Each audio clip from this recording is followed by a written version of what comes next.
Rasuah 44 juta ringgit. Wow, uang besar, uang besar.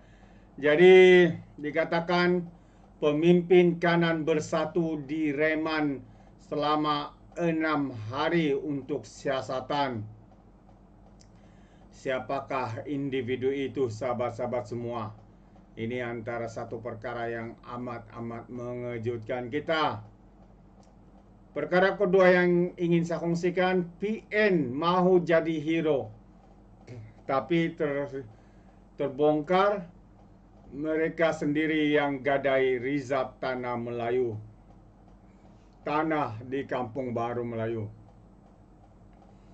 Jadi tanpa membuang masa, ayo kita lihat kenyataan media ini. Siapa pemimpin kanan bersatu ditahan ISPRM atas dakwaan rasuah?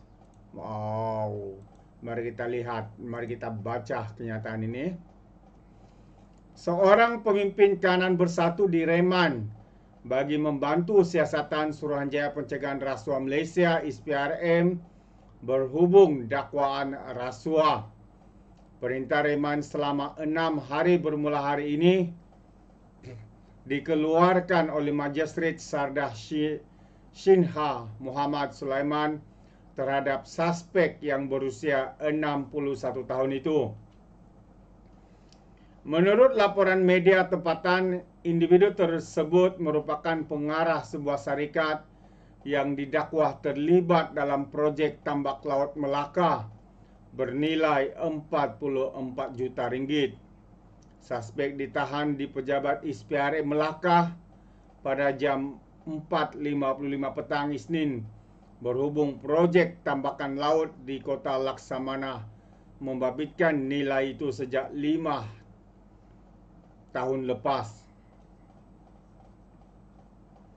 Menurut sumber, suspek didakwa menerima rasuah berbentuk harta membabitkan 4 kenderaan mewah sebagai timbal balik projek berkenaan. Ketika ini, Timbalan Ketua Penerangan Bersatu, Datuk Seri Muhammad Ali Muhammad disebut-sebut sebagai individu yang ditahan oleh pihak ISPRM. Ali merupakan bekas timbalan pengerusi UMNO Melaka. Dia juga pernah menjadi ketua UMNO Tangga Batu namun tewas kepada Rais Yassin dalam pemilihan pada tahun 2023. Ali menjadi yang di-Pertua Dewan Negara pada tahun 2020 hingga tahun 2023. Pada Mei tahun lalu, UMNO mengumumkan keanggotaan Ali ditamatkan ekoran tindakannya menyertai Parti Bersatu.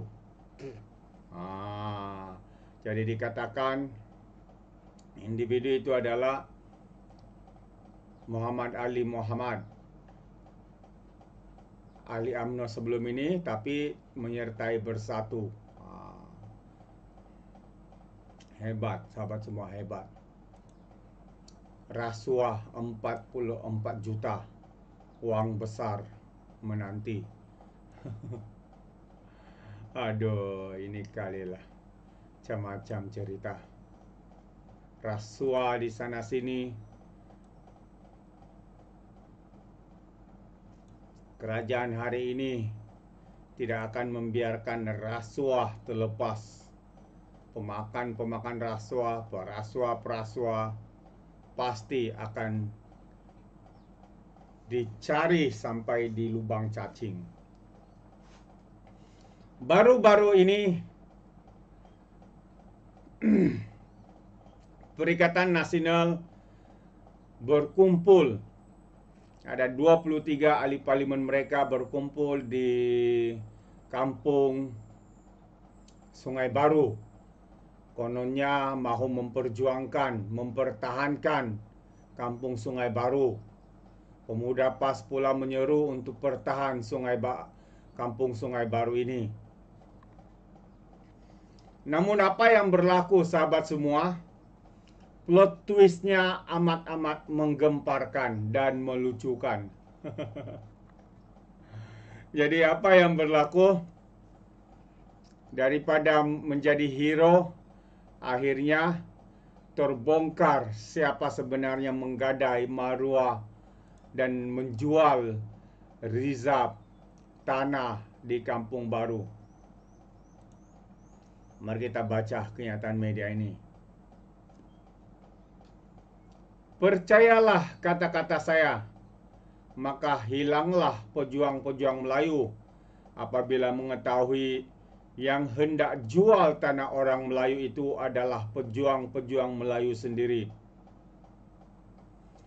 Hidup Melayu, bangsat DAP, Barua DAP, anak kecil bermain api dan macam-macam lagi kedengaran dari suara-suara pejuang Melayu. Akhirnya, yang gadai rizab Melayu itu adalah orang Melayu atau pemimpin yang menjerit Melayu itu sendiri.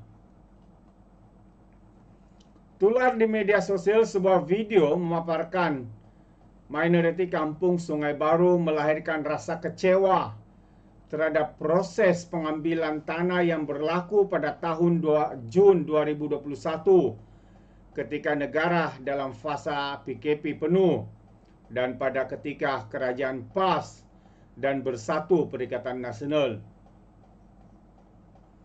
Allah tunjukkan di dunia lagi, berkali-kali Allah ulang dalam Al-Quran surah Qamar, adakah siapa yang mahu mengambil iktibar?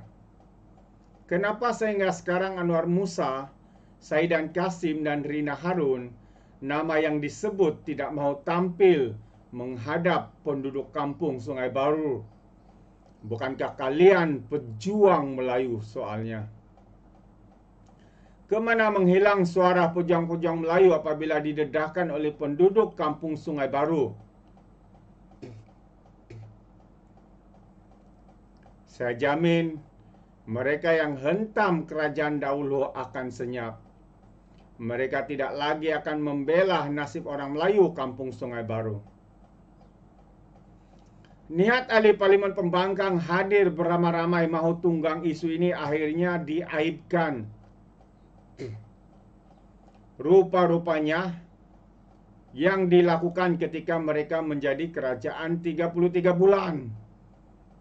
Sebab itulah Anwar selalu katakan, jerit Melayu, tapi kamu yang rompak harta-harta orang Melayu. Yang rompak bangsa sendiri. Yang salahkan bangsa Cina. Candu bangsa yang menghayalkan orang Melayu ini gagal di Kampung Sungai Baru apabila perancangan Allah itu jauh lebih baik untuk umat. Dahulu waktu 33 bulan kononnya berbilion duit rakyat untuk jana wibawa bantu orang Melayu. Tetapi rupanya orang Cina di Bumi Putrakan banyak menerima proyek tersebut. Ada kawan saya tulis di media sosial miliknya kenapa wakil rakyat Cina tidak datang tolong penduduk Kampung Sungai Baru seperti di Raub. Saya tersenyum dalam berkata kenapa dungu sangat dia nih. Saya jelas di sini dan harap kamu itu membaca. Kes di Raub ahli parlimennya turun membela sebab kawasan dia. Dia bertindak atas kapasiti pribadi bukannya parti dan kerajaan. Kita semua sangat gembira selepas 30 tahun akhirnya penceroboh atau peniaga haram berjaya dihapuskan. Tidak siapa mau membela peniaga haram tersebut, salah tetap salah. Kerajaan pusat maupun negeri bersetuju tindakan diambil walaupun ia adalah kawasan parlimen kerajaan. Seperti mana berlaku di Kedah, PBT ambil tindakan, tular video. Kita tidak tuduh PBT kejam kepada peniaga Rembo di sana. Malah kita sokong sebab ia menyalahi undang-undang. Nampaknya daya intelektual penyokong kerajaan yang tidak mengambil kesempatan politik dalam hal-hal yang menyalahi undang-undang. Kes di Kampung Sungai Baru ini membabitkan ahli parlimen Rina Harun. Dan menterinya adalah daripada kerajaan PN ketika itu. Kenapa pula MP Raub nak pergi bantu? Stephen Sim selalu bantu orang Melayu, kenapa maki juga makan duit Cina. Sebenarnya pemikiran orang Melayu terus dirosakkan dengan sentimen bangsa. Tidak seperti isu abang belon, habis ditunggang pembangkang walaupun bersalah. Padahal ratusan peniaga yang bertindak karena ratusan peniaga Rembo tiada pemimpin pembangkang mahu membela. Berbalik di isu Kampung Sungai Baru, watak-watak pemimpin PN seperti disebut penduduk Kampung Sungai Baru tidak ubah watak Fadlan anak Datu Zul dalam filem Blood Brothers. Fadlan yang membunuh adiknya tetapi berlagak dialah yang hendak membela kematian tersebut. Rupa-rupanya drama Kampung Sungai Baru pun ada plot twist juga. Ingat, penyokong yang bijak yang salah tetap salah. Mereka tidak akan membelanya, tetapi orang yang dungu yang salah dibenarkan malah membelanya.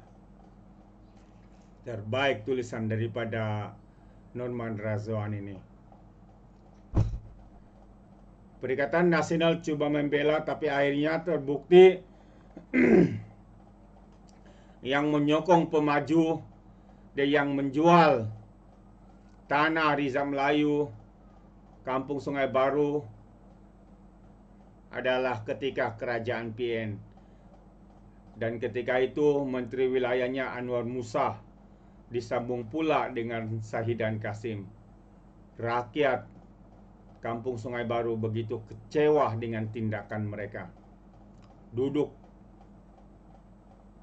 Hamzah dan geng-gengnya duduk termenung mendengar apa yang dikatakan, terkedu apa yang dinyatakan oleh penduduk Kampung Sungai Baru. Awalnya nak jadi hero, nak tunggang isu, tetapi sebaliknya terbongkar merekalah yang menjadi dan yang menggadaikan rizab tanah Melayu. Satu yang amat memalukan, sahabat semua. Jadi apa pandangan Anda? Anda boleh berikan komen di dalam ruangan komen. Terima kasih. Izinkan saya untuk mengundurkan diri dan seperti biasa, peribahasa mengatakan apapun kangkap, 2 ton keinginan. Dalam bahasa Melayunya, tepuk dada, tanya selera. Sekian. Bye-bye.